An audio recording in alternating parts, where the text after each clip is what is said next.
desde o início da fé até Jesus nos recolher à eternidade, nós não estaremos recebendo títulos nenhum, a não ser aquilo que a própria palavra já nos deu, que são a composição ministerial: pastores, evangelistas, apóstolos, a igreja que assim usa essa nomenclatura, profetas, aí doutores e mestres, está lá na palavra de Deus. Doutores e mestres. Efésios 4, capítulo, versículo 11. E diz que Ele mesmo deu uns para apóstolos, outros para profetas, outros para evangelistas, outros para pastores e outros doutores e mestres. Doutor e mestre está lá. A congregação que eu faço parte é uma guerra tão grande. Se você tiver um conhecimento mais avançado, os homens se sentem enciumados e às vezes querem a todo custo, pensa que pode apagar um dom ministerial. E dons ministeriais é dado por Deus. A igreja recebe o presente de Deus, que é o pastor. Deus mesmo deu uns para pastores. O pastor não é dono da igreja. A igreja recebe ele. É Deus que dá o pastor para a igreja. Mas o pastor, ele pastoreia, ele cuida da igreja. Dá a direção da igreja. Ajuda a igreja. Trabalha em prol da igreja. Mas a igreja, o dono da igreja, é o pastor dos pastores, que colocou ele como líder da igreja. Quando nós respeitamos o líder que Deus colocou, é a mesma coisa de respeitar aquele a quem enviou aquele líder para aquele lugar. Quem ganha com isso? Nós ganhamos. Eu digo sempre, todas as vezes que eu tenho uma perseguição grande dentro do ministério, eu procuro um curso para fazer. Eu procuro deixar minha mente fora da guerra interna, porque eu já tenho uma guerra externa que é contra o diabo. Aí pensar que não, eu estou lá, não tenho mais um diploma dentro da gaveta, porque eu não tenho nenhum diploma meu colocado em parede. É como se fosse uma coisa. Alguém pergunta: você é formado em quê? As pessoas fazem essa pergunta, né? Eu digo: não, eu cursei tal coisa, mas o diploma está dentro da gaveta. Eu nunca tive assim aquela vaidade de colocar assim nas paredes. Acho que é bonito as lives, né? Tem gente que faz a live, bota a biblioteca nas costas e bota um monte de diploma lá, né? Mas nós, como cristãos, o que vale é o conhecimento expresso e o conhecimento que é concreto. Quando nós chegamos diante de uma pessoa e apresentamos Jesus, isso é o que vale do nosso conhecimento bíblico. Do nosso conhecimento acadêmico é quando nós estamos na academia ou quando alguém nos provoca que esse conhecimento sai, a gente manifesta ele. Para que não seja nenhum diploma, nenhum curso, nem um bacharel em teologia possa ofuscar a glória de quem é o dono dela. Aleluia. A glória de Cristo. Tendo dito isto, não é em relação ao nosso diploma que eu falo isso. Eu falo em relação ao texto que nós vamos lidar hoje aqui. Talvez na minha pequena visão textual, do gênero textual Bíblia Sagrada, isso aqui na nossa gramática portuguesa é um gênero Bíblia Sagrada, coletânea de livros que foram escritos por mais de 30 homens, foram 40 homens escrevendo aqui. Os textos são tão maravilhosos que nenhum confunde o outro texto. Nenhum texto aqui é oposição. O mas como oposição. O mas, quando a pessoa diz assim: fulano foi ao hospital, mas com muito risco de vida.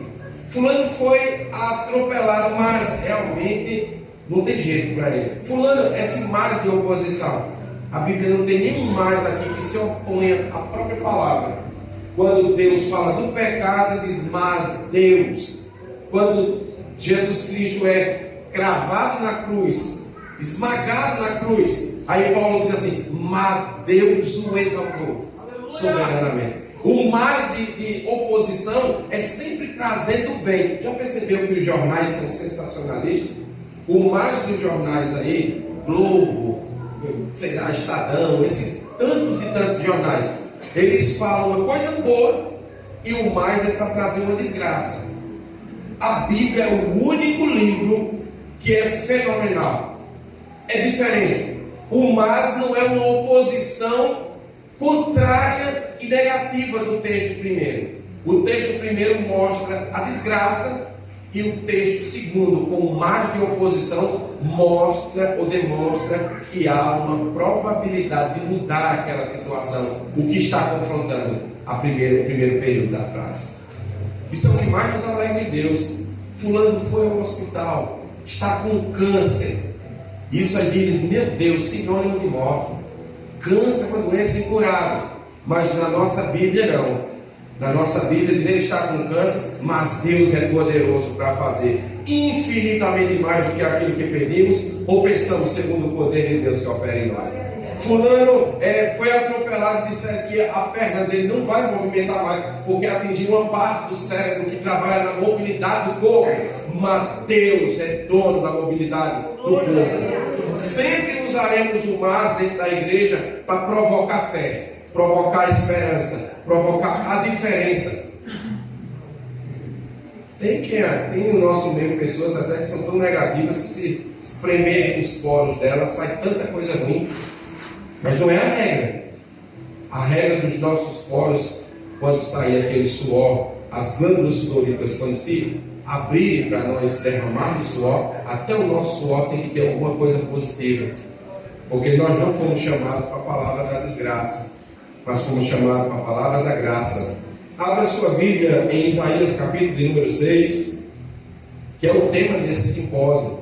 O simpósio ele é um gênero textual dentro de um auditório em que a gente confronta alguns tipos de argumentos e é dentro de um padrão, de um enunciado, uma própria leva, uma própria mensagem descrita, uma apresentação de um conhecimento de dados momentos, de um dado fundamental, que no caso nosso aqui é um simpósio de missões. Então a área que nós iremos aqui trabalhar é a área de missões.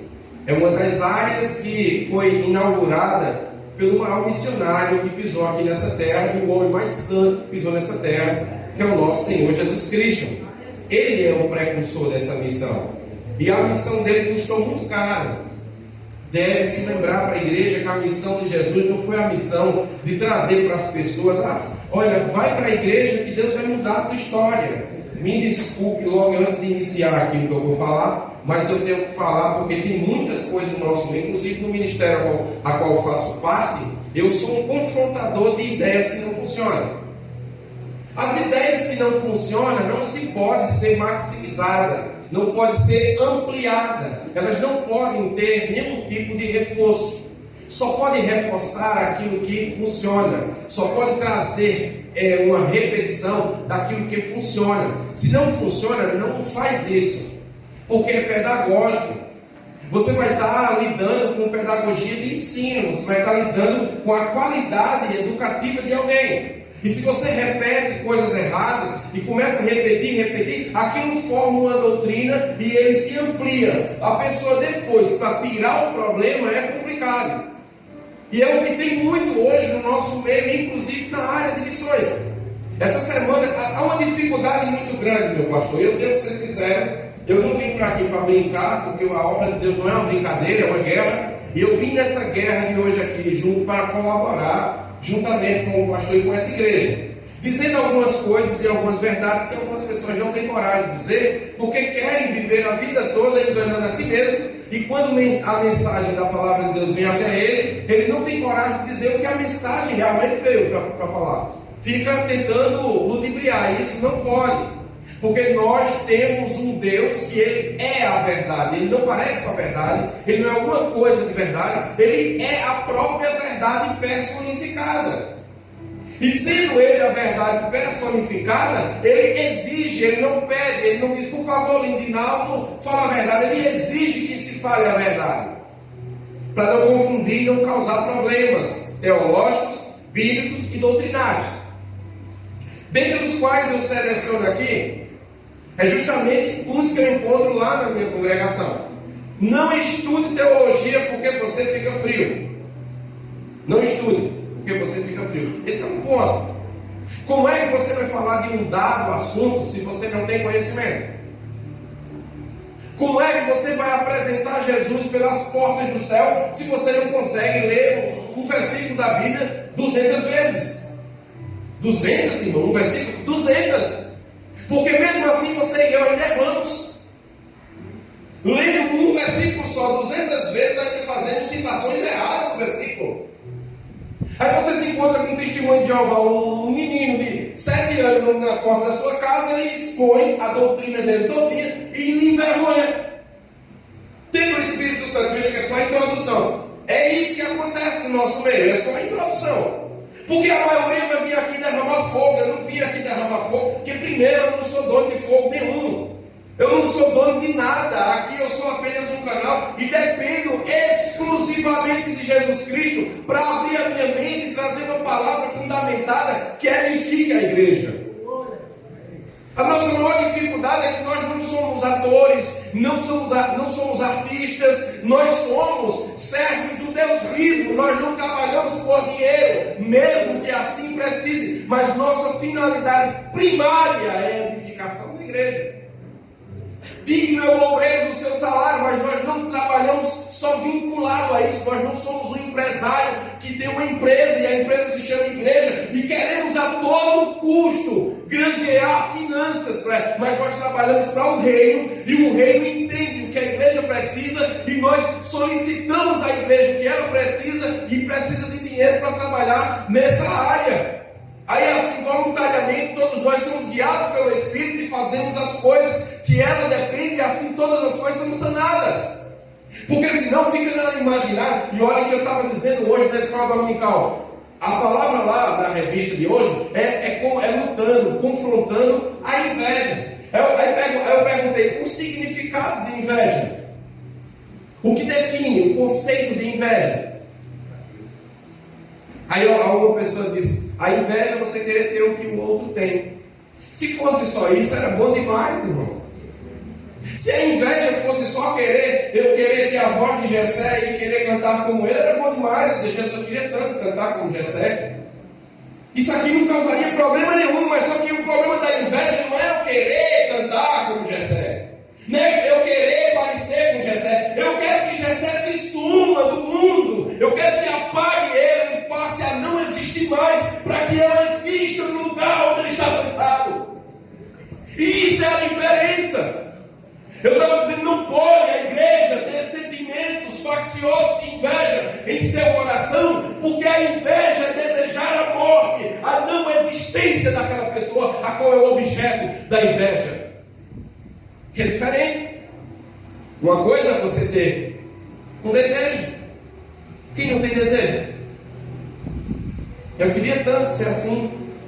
Eu gostaria tanto de melhorar isso aqui. Isso é problema? Não é problema, isso é um desejo. Agora eu queria ser como fulano e queria estar no lugar de fulano, porque no momento que você está como fulano e no lugar de fulano, fulano tem que deixar de existir. Aí eu disse: e como é que na igreja tem tanto invejoso? Não era para ter, era para ter poucos, mas tem muitos.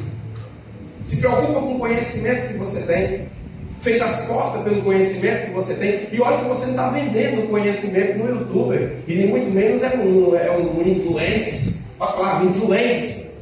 Você não é um influencer. Tem tanta gente na igreja querendo ser influencer. Influencia tudo, menos alguém ir ao Calvário e dobrar o joelho e pedir perdão. Influencia tudo. É propaganda de todo tipo de empresa. Eu tenho alguma coisa contra? Tenho sim, senão não estaria falando.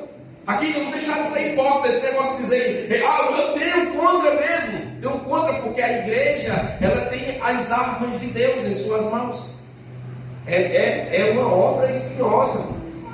Como disse a missionária aqui juntamente com o seu pastor, eu sei o que eu passei, muitos foram e poucos ficaram. Mas estamos aqui. Só sabe Deus, irmão. O caderno escrito no tabuleiro do seu subconsciente, para essa igreja existir, é uma guerra. Uma guerra de todos os lados. Tem ministério que se pudesse apagaria essa igreja aqui do mapa. Pessoas que não têm um pingo de desejo da glória de Deus, mas têm desejo de apagar as luzes que foram abertas, não por eles, porque eles também não são homens suficientes para abrir luz em canto nenhum, porque estão em trevas há muito tempo. Ciúmes, inveja, às vezes os ministérios cheios, lotados, trilhões de vezes mais do que as pessoas que aqui estão, mas se importa com esse ambiente, porque esse ambiente foi aberto perto deles. Isso é igreja. Igreja, ela é colaborativa. Todo o reino de Deus que foi aberto, eles trabalham em comum, acordo. Não para tirar o sucesso do outro, mas cooperar com o sucesso amplo de todos. Eu digo lá, é difícil eu pregar lá. Pode gravar, pode jogar para lá, porque eu sou um homem livre. E homens livres só se dobram diante de Deus. Tenho respeito? Tenho. Mas nunca deixarei de falar aquilo que nós precisamos ouvir, como reino de Deus. Vamos fazer a leitura do profeta Isaías, capítulo 6, que é um profeta homem. Tem tanta gente querendo ser profetas hoje, mas profeta homem. Profeta homem é diferente, porque ser homem de Deus, tem um homem lá. E um homem de caráter, um homem de sucesso, um homem que sabe trabalhar, um homem que tem o desejo de fazer a coisa certa, também está dentro do estatuto antes de Deus. Mas o homem tem as suas atribuições próprias. Mas ser profeta vendido, que você compra a boca dele para falar, eu nunca vou vender aquilo que está no meu subconsciente, da verdade de Deus. Porque eu sei, depois de 25 anos, não dá para voltar atrás mais não. Depois de 25 anos, você tem que seguir em frente. E ser homem é isso, é assumir. Foi a palavra que o próprio Davi disse a Salomão. Salomão não entendeu. Você pode ler a Bíblia, que tem uma hora que Davi diz: Salomão, certo homem. E eu demorei a entender, mas no texto hebraico diz que ser homem ali é dar uma qualidade de assumir as responsabilidades a qual eu mesmo criei. Assumir responsabilidade é ser homem. O que eu faço, o que eu digo, o que eu falar, eu tenho que assumir que falei, e tenho que ter a responsabilidade do que falei, porque isso é ser homem. Ainda que você erre, mas se alguém perguntar: você falou isso? Você diz: falei, sim senhor. Ser homem é não voltar atrás. Depois você vai dizer para a pessoa: me perdoe, eu errei, mas que falei, falei. Tem gente que não parece: você falou isso de fulano? Não, não falei não. Não, eu nunca falaria. Que coisa feia, irmão, para ser um cristão desse jeito. Segue a tua palavra, se ensina ou não. O pastor disse a procedência de quem? Do diabo. Isso é para nós temos uma regra, e todas as vezes que vão acreditar no que a gente prega, precisamos ser realmente o que pregamos. Um evangelismo forte é quando a pessoa é autêntica e genuína. Quando você é aquela pessoa que está lá naquele evangelismo, o Espírito Santo se aposta de você e faz de você o instrumento maior e mais importante que a terra pode ter. Nem o bisturi de Atenas consegue abrir tão profundo quanto a palavra de Deus na sua boca. Por isso que devemos velar pelo que somos. No capítulo 6 de Isaías, ele vai fazer uma citação muito bonita. Eu quero ler do versículo 1 até o versículo 8 para nós. Que diz assim: no ano em que morreu o rei Uzias, eu vi ao Senhor assentado no alto e sublime trono, e os seus séculos enchiam o templo. Os serafins estavam acima dele. Cada um tinha 6 asas, e com 2 cobriam os rostos, e com 2 cobriam os pés, e com 2 voavam. E clamavam uns para os outros, dizendo: Santo, Santo, Santo é o Senhor dos exércitos. Toda a terra está cheia da sua glória. E os umbrais das portas se moveram com a voz do que clamava. e a casa se encheu de fumaça. Então disse eu: ai de mim, que vou perecendo, porque sou um homem de lábios impuros e habito no meio de um povo de impuros lábios. E os meus olhos viram o Rei, o Senhor dos exércitos.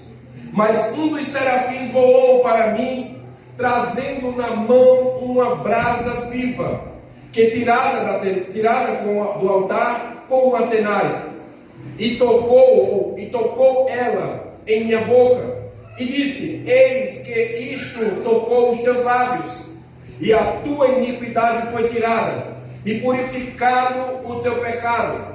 Depois disso ouvi a voz do Senhor que dizia: a quem enviarei? E quem há de ir por nós?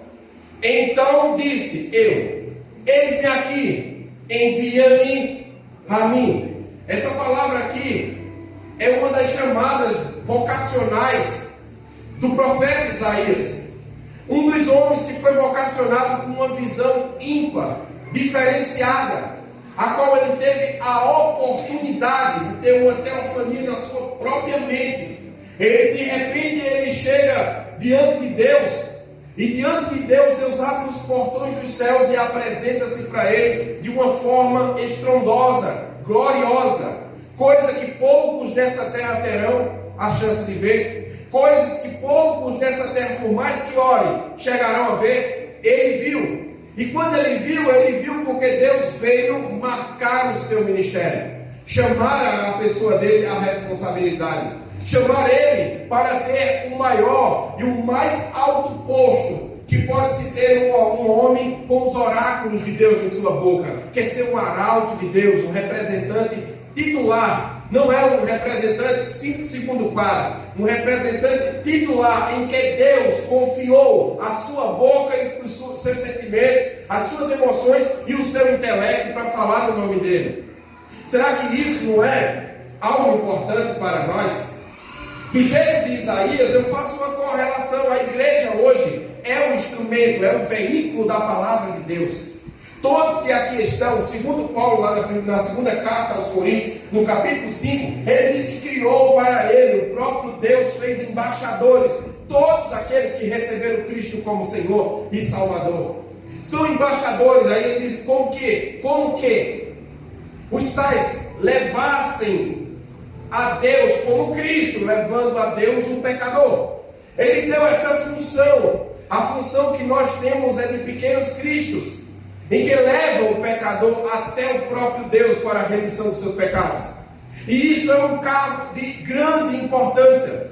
Mas infelizmente, pelo menos aonde eu faço parte, é uma guerra por causa do ministério, uma guerra por causa de posição. Enquanto isso, o mundo está aí, clamando, chorando, pedindo a Deus que alguém vá e leve a mensagem de paz, a mensagem, as boas novas do Senhor. Nós não podemos perder tempo. Não sou eu que estou dizendo, outros que vieram antes de mim, outros pastores, outros pregadores, há mais de 20 anos atrás estão gritando a mesma coisa. Nós não podemos perder tempo com brigas, com guerras. Nós temos que fazer o que o Senhor nos mandou fazer. O evangelismo, a obra missionária, é a obra mais sagrada, santa que o homem tem que fazer. Por quê? Porque é através dela que o reino de Deus é povoado e o inferno é saqueado. Não tem como ficar só orando, parado num canto e sem ministrar a palavra de Deus ao pecador, que ele se converta. Por que isso? Porque temos uma função no reino. Todos nós que aqui estamos temos uma função no reino. E essa função, ela é ativa, ela não é uma função desativada. Você não está aqui em off, você está em on. Você não foi desligado aqui a sua plataforma de internet não está desligado lá o Wi-Fi, não. Para o reino de Deus, o seu Wi-Fi é ligado direto. Aí nós fazemos o quê? Em contrapartida, não vamos esperar o que aconteceu com um funcionário de uma empresa, que chegou a um dado momento, cachaceiro, bebum, bebendo o tempo todo, caído nas calçadas, era motivo de gozação. Aí no dia que ele ia passando na frente de uma igreja como essa, com a porta aberta, convidaram para ele entrar, e ele senta num banco de trás, e a mensagem atinge o seu coração. O Espírito Santo pica a sua alma, pica a sua consciência, e faz com que ele tenha um pouco de reflexão. E ele refletiu quem era ele e o que ele poderia ser se ele fosse um cristão. E nisso ele toma a decisão e vem à frente e recebe Jesus. Naquela hora, o Espírito de Deus alegra tanto o seu coração, lhe dá tanta felicidade de poder estar naquele momento que ele disse: se eu morresse agora eu estaria tão feliz, seria a morte mais gloriosa. Mas só que Deus não permite ele morrer, porque Deus tinha um tratamento de choque. Ele ia usar, quem aqui é médico? Tem aqui um médico aqui? Tem um aparelho que dá choque, fugiu da minha mente agora. Esse aparelho aí. Deus ia usar esse aparelho para ressuscitar um cadáver que andava dentro da igreja, mas morto, dentro da empresa lá. Ele aparece na segunda-feira, ele sempre aparecia quebrado. Por quê? Bebia cana no sábado, no domingo, todo. No outro dia mal repousava e ia lá, na ressaca da vida pecaminosa. Naquele dia chegou todo sóbrio, forte. E disse assim: no dia que eu chegar na empresa, assim que eu chegar, antes de ligar a minha máquina, eu vou dizer a ele, eu vou convidar ele para aceitar Jesus. Eu vou convidar, eu vou dar a minha alegria para ele também. Eu não vou ficar para mim não. E chegou lá. Aí disse para a pessoa: fulano, eu tenho uma palavra para você hoje. Hoje eu quero falar com você algo importante. Ele disse: diga, mas está tão diferente. Estou, é isso que eu quero dizer para você. Você quer se ajoelhar agora aqui e aceitar Jesus como Senhor? Ele disse: eu já sou crente. Olha, eu já sou crente. Quando ele disse isso, ele disse: como você pode fazer isso comigo? Como a gente trabalha há mais de 15 anos juntos, você nunca disse que Jesus existia. Sabe o que eu digo aqui como governo? Nós não podemos estar em guerra com as pessoas e brigando e esquecendo o reino. Focado no trabalho, focado nas riquezas, nos bens, nas coisas. E esqueceu que tinha um moribundo do lado dele, uma alma chorando, pedindo uma palavra. Mas Deus, que não se deixa enganar e não se deixa esquecido, Deus não é um velho que se esquece por tempo, que a memória vai enfraquecendo. Deus não, Deus tem a sua justiça e tem um mapeamento de nós. Todo o mapeamento cronológico está lá, na mão dele. Hoje ele está aqui em cada coração, automaticamente fazendo uma forma de diagnóstico diferente, fazendo nós refletirmos quem somos, que cristianismo nós temos, que forma missionária nos comportamos. Ele disse: como pode? Você me privou há 15 anos de alegria. Eu poderia ter sentido essa alegria há 15 anos atrás. Eu fiquei preso na bebida há 15 anos porque você se negligenciou a dizer uma palavra só. É isso que acontece quando você e eu sentamos do lado de alguém no ônibus e por vergonha, pelas nossas corridas da vida, nós esquecemos que do lado nosso pode ter alguém dizendo assim: é hoje o último dia da minha vida, eu vou pular na frente de um carro, eu vou me matar. É por isso que eu digo para você: você não vai ver, eu poderia vir aqui e trazer um panorama de mensagem fogo puro, porque na verdade essa Deus foi montada dentro de um fogo puro. Mas não, eu vim aqui como um mensageiro para picar a sua consciência, para dizer para você que existem algumas coisas que são importantes na vida e você tem elas com você e você deveria dividir. Eu tive tantos os motivos de ficar calado lá na fábrica quando a minha esposa estava com câncer. Eu tive motivo demais, irmão. Trabalhando à noite 12 horas, cansado, saía para quimioterapia com ela. Quando eu chegava lá, eu dizia: vamos orar pelas pessoas. Aí você ora dentro de uma sala, faz essas orações bonitas que foram feitas aqui todas. Aí do outro lado tem um quarto vizinho, a pessoa diz: foi você que fez aquela oração tão linda, ora por mim também. Eu fiquei cansado, sabe de quê? Olha, não peça isso não, você pedir, vai vir. Eu dizia, Deus, eu queria ter testemunhos, como eu via tanto testemunho no início da minha fé, tanta coisa. Eu digo, eu queria ter um testemunho para me falar, Senhor, ousadamente, o que aconteceu comigo, não ficar contando as coisas dos outros. Agora eu tenho. Mas custa, caro. Custa primeiro você acreditar que Cristo pode curar a pessoa que está do seu lado o tempo todo. Custa você olhar pelo céu, pelas portas, como Isaías viu a glória de Deus, e não fracassou. Aqui era um período de passagem de reino. No ano em que morreu o rei Uzias. Uzias é morto. Deus está transitoriamente trazendo um profeta para alertar o reino completo e levantando um homem com poder e autoridade. E custaria muito da vida de Isaías isso. Custou a sua cabeça e seu corpo ser cortado ao meio. Não é qualquer coisa. Todas as pessoas que forem ungidos de Deus e ungidos para um determinado fim, que o propósito é grande, você terá perseguições grandiosas também. Quanto mais Ele te dá, mais é complicado as portas para entrar. Mas uma coisa, Ele nunca se afasta de você. Ele não decide ficar longe, Ele está perto direto. E nós temos que entender que a nossa vida aqui não é a vida de bacana, não, uma vida só de prosperidade. Nós temos fracassos também, temos quedas também, temos sofrimentos também. Mas em todas estas coisas, somos mais que vencedores em Cristo Jesus. Para se falar ousadamente tem preço, mas o preço quando se paga, sem falar nada, sem murmurar, Deus honra você. No ano que morreu o rei Uzias, eu vi o Senhor sentado no alto sublime trono, e os seus séculos, a sua glória, descia entre os altares. Aí eles vi serafins voando, só no céu, irmão.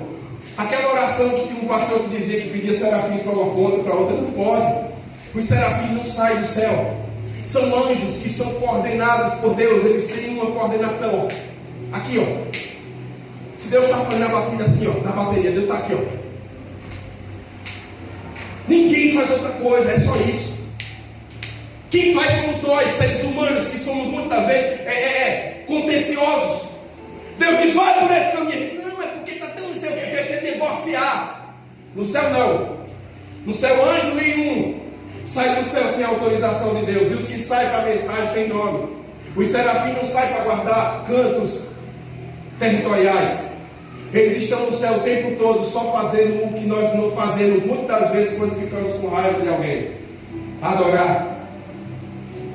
Ele disse, eu vi serafins que faziam o quê? Cantavam, bradavam, gritavam: Santo, Santo, Santo é o Senhor dos exércitos, e a terra está cheia da sua glória. Você vê que não tem outra frase.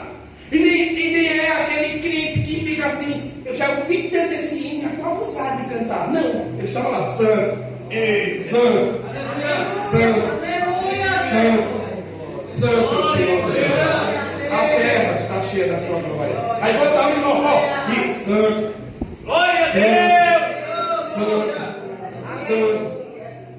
Está lá, da Bíblia hebraica, chega bonito: Kadosh, Kadosh. E outra coisa, quando o texto hebraico é citado por um judeu, por um homem que tem essa intimidade lá na cerimônia do texto, ele não faz só citação, ele muda o timbre da voz. É como que alguma coisa acontece sobre ele. Ele vem lendo o texto, que não tem pausa, não tem vírgula, e ele, quando chega no texto, ele faz Kadosh, Kadosh, Adonai Tsevaot.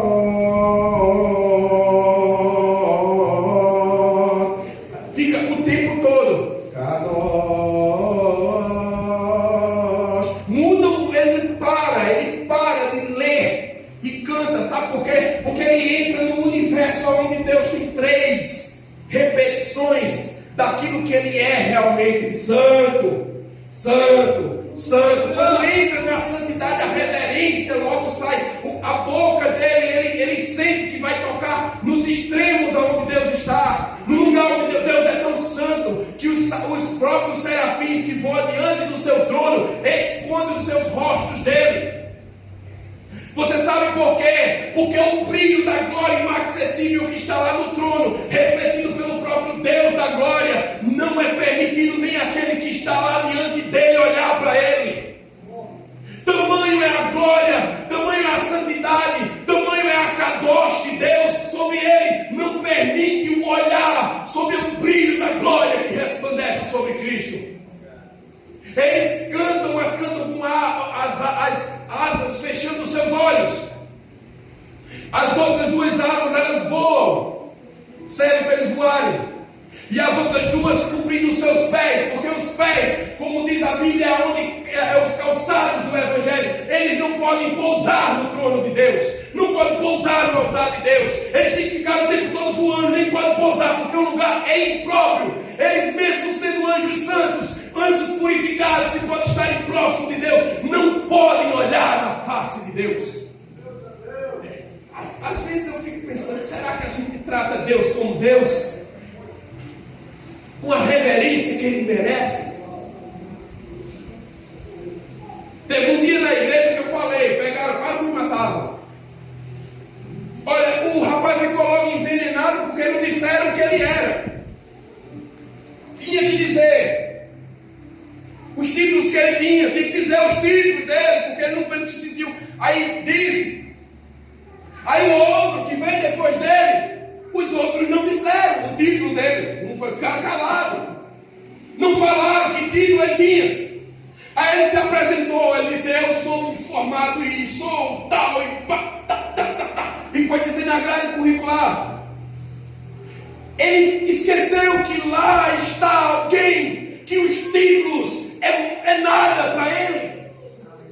Ele esqueceu que um juiz, por mais que seja meritíssimo, sentado lá na cadeira, quando nós passamos dessa porta para cá, é meu irmão, meu amado, meu querido, a paz do Senhor. Não existe a divisão, essa divisão titular. Não, aqui somos um nele. Eu disse, isso aí é a vaidade humana. E é isso que nos afasta e nos exclui mais do que nos ajunta para adorar o Deus vivo.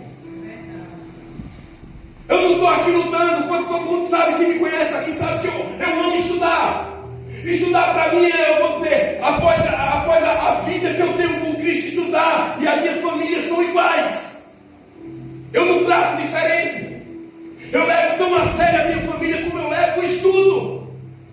Mas eu estou falando aqui da reverência, quando eu olho para um texto desse, que nem os serafins olhavam para o Deus do céu, sentado no trono.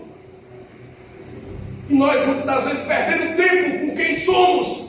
Quem somos em Cristo é o que importa, porque Ele quem nos fez ovelha do seu pastoreio. Não fomos nós, diz lá no Salmo 100. Não fomos nós que o escolhemos e nos auto-elegemos a nós mesmos a sentar perto dele. Mas diz que foi Ele mesmo quem nos fez ovelha do seu pastoreio. Ele nos aproximou dele por intermédio da morte do seu Filho no Calvário. Quando nós prestarmos atenção de quem realmente é Cristo, de quem realmente é Jesus, de quem realmente é a excelência da pessoa de Cristo, nós teremos um cristianismo mais forte.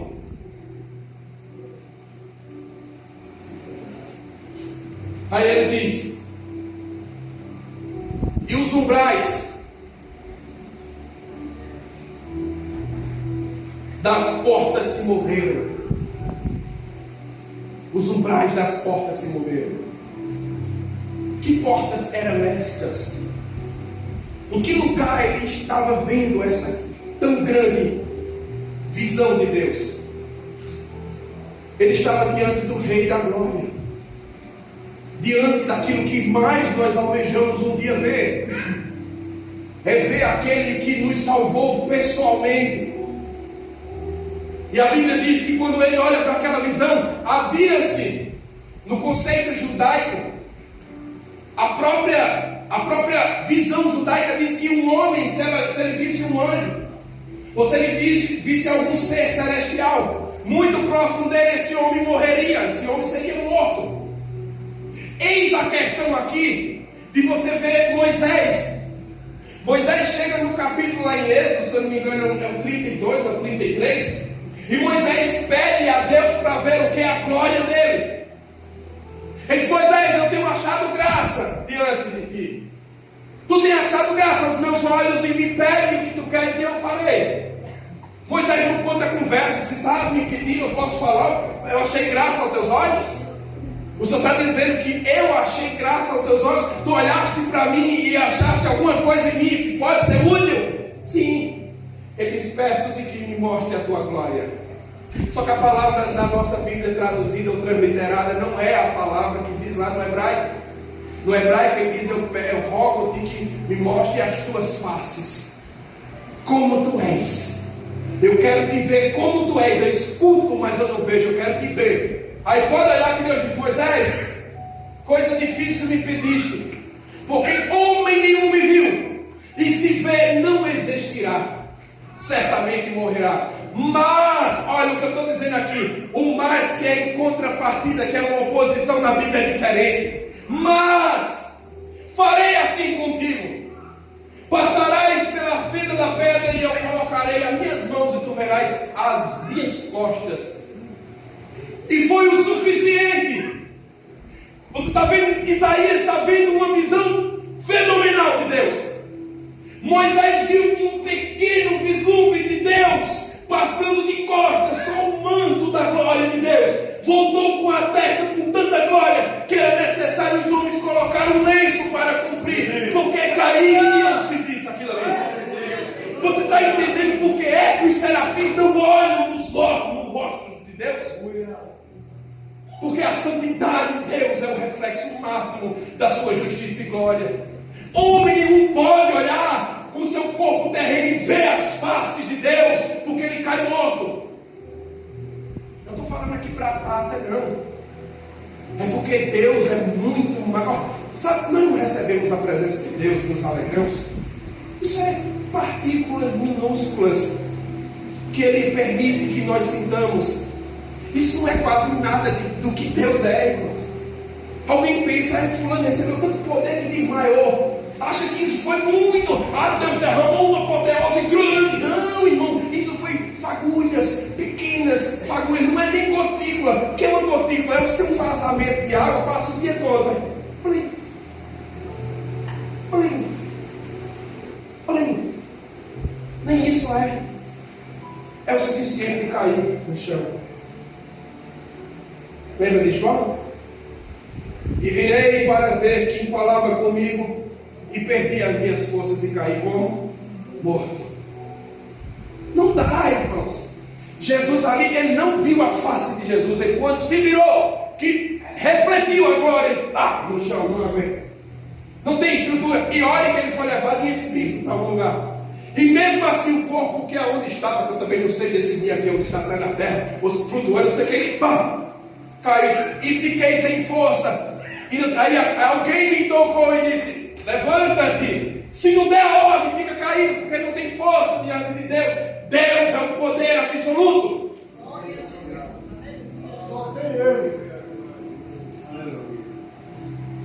Aí o texto diz: então disse eu: ai de mim, que vou perecendo. Veja, aconteceu ou não aconteceu com Isaías? Aconteceu. Quando ele olhou e viu a glória de Deus e viu um movimento do céu diferente, ele perdeu as forças e disse: ai de mim que vou perecendo, porque sou que vim logo aqui o quê? Arrependimento. Eu sou bem duvidoso. Toda pessoa que recebe a presença de Deus e não recebe um arrependimento profundo, uma mudança de mentalidade, uma visão totalmente contrária de tudo que ele fazia, volta estabelecido normas, métodos, uma vida agora consagrada, uma vida ampliada na presença de Deus, ele pode ter tido tudo, menos a presença de Deus. A presença de Deus, quando chega em um ser humano, um terráqueo mortal, ela restaura, regenera, transforma. O homem não volta a ser a mesma pessoa. Ele levanta de lá como que algo tivesse tocado nele e transformado numa nova criatura. Não se confunda de sentimentos, emoções humanas com a realidade da glória de Deus. A glória de Deus é impactante. A glória de Deus é, como diz um dos salmos, peso da glória Senhor chegada em Israel. A glória do Senhor é o peso máximo da sua glória e santidade. Quando ela chega, ela muda, ela transforma. O profeta Samuel disse: Saul, o Senhor se encontrará contigo, deixa essa jumenta de lado. E quando ele encontrar-se contigo, tu serás transformado num novo homem. A presença dele chegará sobre você, e você sairá um novo homem. Quando aquilo aconteceu, ele voltou diferente. E diz a Bíblia que Saul era um homem grande, olhos verdes, bonito. Voltou pouco, como um boneco. Sabe por quê? Porque a glória de Deus é impactante. Olha, sem medo de errar, mas a gente tem que ter convicção do que fala da Bíblia, a palavra de Deus. Se a presença de Deus chega a alguém, esse alguém não consegue voltar de novo à vida, não. Fica preso. O próprio Jeremias disse: eu estou preso do teu amor eterno. O teu amor eterno me prendeu e eu não consigo me soltar nas garras eternas do teu amor. O amor de Cristo prende a nossa vida. Paulo disse: o teu amor me constrange. Me constrange. O amor de Cristo é tão impactante, tão diferenciado, que ele constrange a nossa vida. Nós não conseguimos viver, seguir um rumo pecaminoso, porque quando olhamos para Ele, nós vemos o Calvário, vemos a glória de Deus e queremos mais disso. Ai de mim que vou perecendo, grita Ele, tem misericórdia de mim. Eu vi o Senhor, sabia Ele que iria morrer. Aí o que é que acontece no verso 6?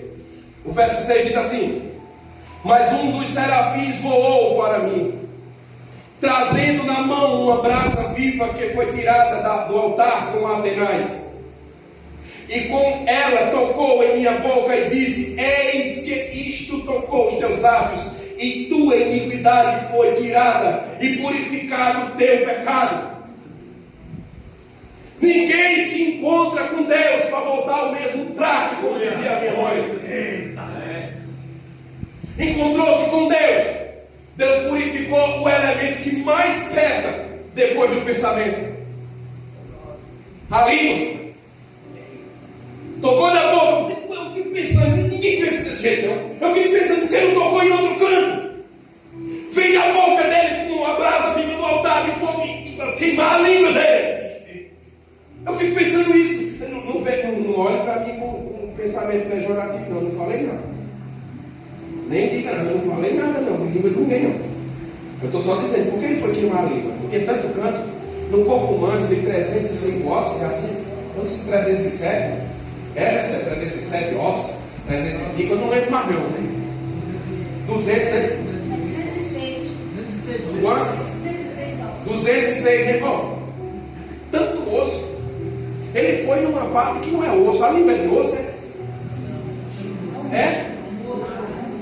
Isso é um nervo, né? É um nervo revestido com carne, né? Deus tem um senso de humor, né? Que está todo mundo vindo, né? Mas ele foi lá no canto-chave para se falar. Tem que estar purificado. O que demonstra a purificação é o que sai de dentro do coração. Eu já estive trabalhando com um obreiro que levou uma topada e disse um nome que eu fiquei pensando: meu Deus, ele abriu a cratera de ferro, tirou lá da boca de Satanás, perto do ouvido dele, puxou um deles e falou. Você acha que se a mente nossa foi transformada? Paulo disse no capítulo 1 carta aos Coríntios, que nós temos a mente de Cristo, não é? De Cristo, 1 Coríntios 2,16. 2,16, a mente de Cristo. Quando ele fala isso, ele fala numa relação entre a fala. Capítulo 2, versículo 1, ele diz: quando eu fui ter convosco, eu não fui com palavras de sublimidade e sabedoria humana. Mas antes eu fui ter convosco, eu estava em fraqueza da carne, e procure no meu coração não falar coisa alguma senão Cristo e este crucificado. Aí ele vai para o verso 4 e diz: a minha palavra e a minha pregação não consistiram em palavras. Ele está sempre dizendo: a minha verbalização, a minha profundeza intelectual, quando eu verbalizo em som audível para as pessoas, não foi com palavras de intelecto meu, porque eu fui de universidades muito bem conceituadas. com as universidades que eram filosóficas na época. Então ele tinha conhecimento acadêmico para derramar no chão e estender. Mas eu propus no meu coração que todo o meu conhecimento acadêmico não iria prestar as devidas continências para o que eu iria falar com vocês, igreja de Corinto. Mas resolvi pregar uma coisa, porque minha palavra e a minha pregação não consistiram em palavras persuasivas de sabedoria humana, mas, olha o mas aqui, mas em demonstração de espírito e de poder, para que a vossa fé não se apoiasse na sabedoria dos homens, mas na sabedoria de Deus, o qual os sábios dessa terra não conheceram, porque se tivesse conhecido, não teria crucificado a majestade divina, o Senhor da glória. Aí ele vai, porque as coisas que o olho não viu, e o ouvido não ouviu, e nem o coração humano pode repousar, são as coisas que Deus reservou para aqueles que o amam. Aí ele diz, porque o Espírito de Deus penetra todas as coisas. Fica só com isso. Penetra todas as coisas, até as profundezas de Deus. Porque ninguém conhece o Espírito do homem, senão o Espírito do homem que nele está. Assim, da mesma sorte de bênção, ninguém conhece a Deus, senão o Espírito do Senhor que nele está. Irmãos, nada na Bíblia é por acaso. Não existe isso. Mas ele diz, ai de mim, Senhor, tocou com a brasa tirada do altar, com a tenaz nos meus lábios, e purificou o pecado do homem.